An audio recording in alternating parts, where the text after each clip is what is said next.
Jačanje vještina mladih žena i muškaraca je od neprocjenjive važnosti kako bi mladi što uspješnije pristupili i integrirali se na tržište rada. Uz podršku savjetnika, mladi sudjeluju u različitim obukama za aktivno traženje posla i razvijaju vještine uspješnog povezivanja sa radnom sredinom i poslovnim zadacima.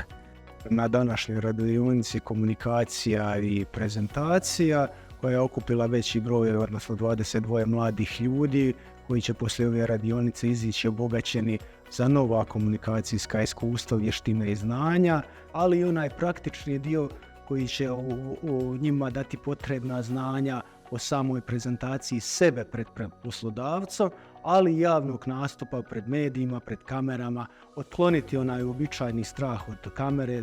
Pa svjesna sam koliko su soft skills važni, kako za naš lični razvoj, tako i za profesionalni razvoj i prije svega za stvaranje neke prednosti u odnosu na konkurenciju u budućnosti, kao i na snalaženje na prvom intervjuu koji mi je sve bliži. Prijavila sam se na ovu radionicu iz razloga što smatram da je ovo super prilika za mlade ljude da unaprijedimo naše komunikacijske vještine, kako i nosi naziv sama tema ove radionice.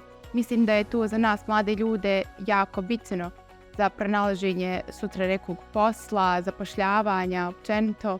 Mislim da je jako bitno da to predstavljanje i rad s ljudima nekako mi sami sebe predstavimo na najbolji mogući način.